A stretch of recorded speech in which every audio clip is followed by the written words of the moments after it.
시기 타이완에 살았던 사람들의 일상을 들여다보는 타이완 주간신보의 진행자 서승임입니다.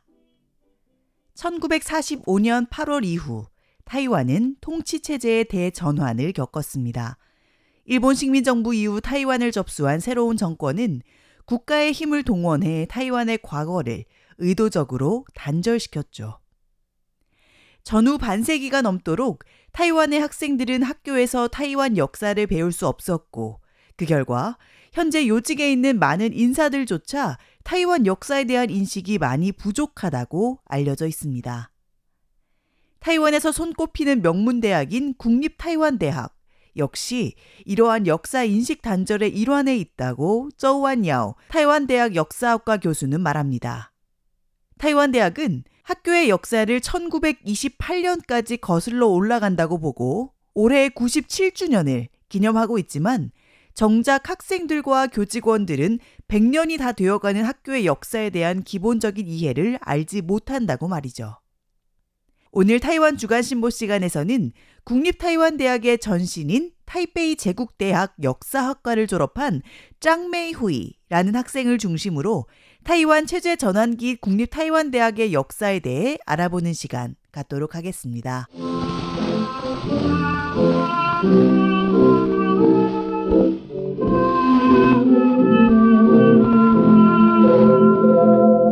아름다울 미자에 은혜 해자를 쓴 짱메이후이는 타이베이 제국대학 역사학과에서 남향사를 전공한 유일한 여학생이었습니다.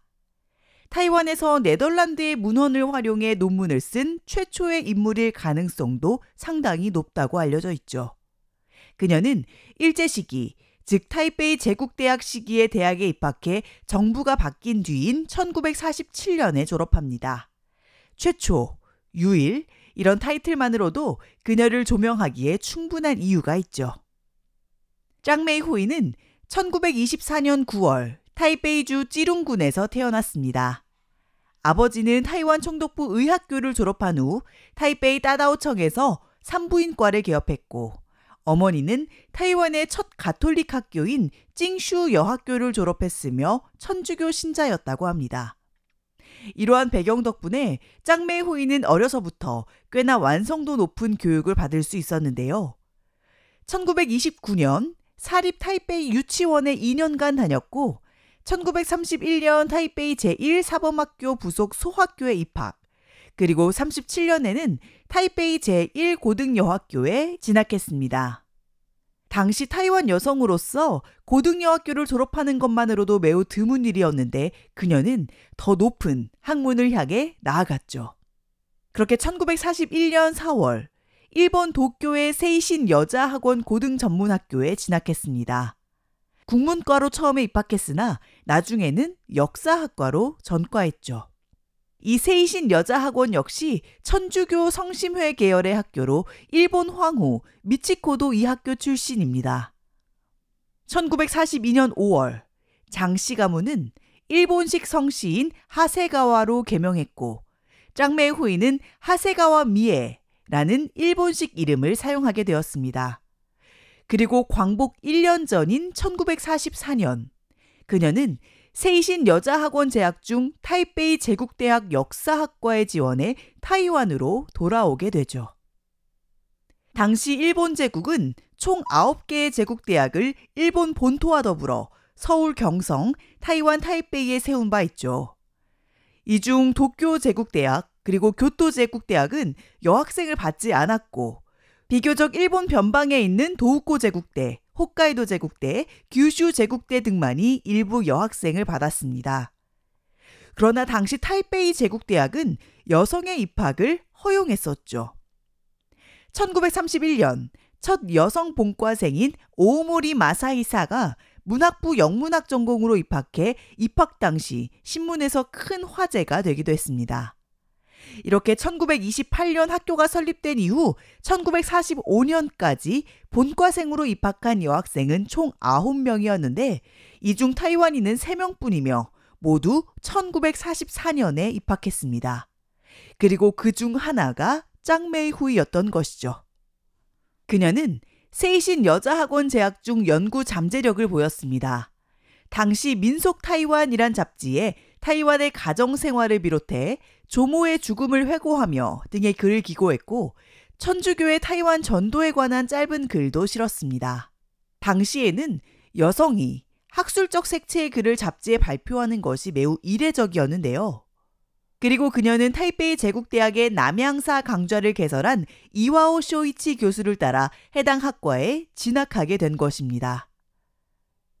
그녀는 타이베이 제국대학에 입학한 후 하세가와 미에라는 일본명 대신 다시 짱메이 후이라는 본명을 사용하기 시작했습니다. 그 이유는 불분명하지만 말이죠.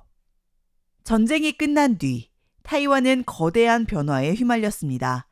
타이베이 제국대학은 국립 타이완대학으로 개편되었고 짱메이 후이는 계속 학업을 이어갔죠.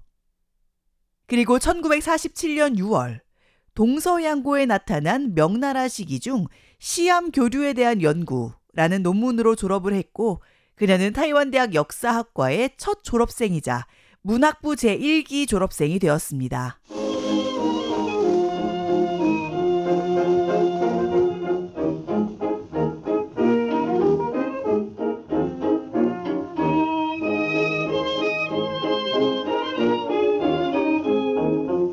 졸업 후 그녀는 역사학과 조교로 임용되었고 동료 조교였던 남성과 연인이 되어 1949년 결혼합니다. 그녀의 남편은 국민당 정부와 함께 타이완으로 건너온 외성인이었습니다. 당시 사회 분위기 속에서 타이완인 여성과 외성인 남성의 결혼은 쉽게 받아들여지지 않았지만 그럼에도 그녀는 용기 있는 선택을 한 것이죠. 짱메이 후이는 학계에서 눈에 띄는 성과를 거두었지만 결혼 후에는 점차 학문적 활동에서 물러나게 되었습니다. 당시 여성학자가 지속적으로 연구 활동을 하기란 매우 어려운 일이었고 한편으론 남편의 정치적 이력 역시 그녀의 경력에 적지 않은 영향을 미쳤습니다. 그럼에도 불구하고 그녀는 1950년대 말부터 타이완 각 지역을 돌며 향토사 및 문화 관련 활동에 참여했습니다. 1960년대에는 고적조사, 향토 문화 보존 등에 헌신하며 몇몇 지방자치단체의 문화사 편찬 작업에도 참여했죠. 그러나 이와 같은 활동은 주류 학계에서는 주목받기 어려웠고 그렇게 그녀의 이름은 점차 사람들의 기억 속에서 잊혀져 갔습니다. 그녀의 남편은 1947년 12월 공산당 관련 혐의로 체포되었고 이듬해 2월 타이완 고등법원에 송치되고 말았죠. 그녀의 남편은 1950년대 초 결국 석방되었지만 이후에도 정치적 이유로 줄곧 감시와 불이익을 감내해야 했습니다. 짱메이 후이는 그런 남편 곁을 지키며 조용히 가정을 돌보고 살았죠.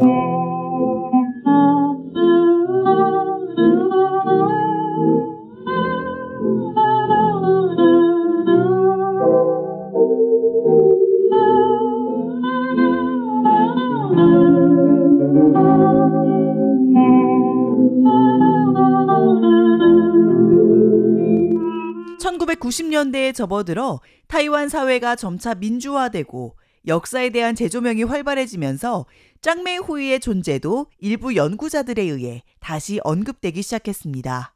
그러나 그녀 자신은 대중 앞에 나서는 것을 그닥 원치 않았고 인터뷰나 또 공개석상에서 모습을 드러내기를 원하지 않았다고 합니다. 그리고 그녀는 지난 2008년 조용히 세상을 떠났습니다. 그러나 그녀가 타이완 여성으로서 또 타이완 역사학의 초기 개척자로서 남긴 발자취는 결코 작지 않습니다.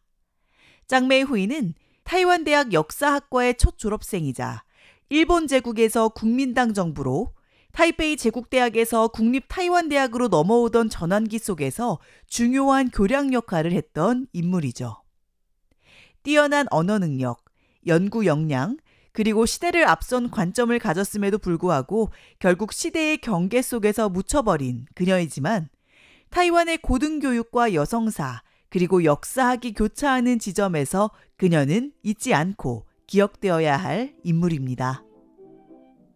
지금까지 타이완 주간신보의 진행자 서승임이었습니다.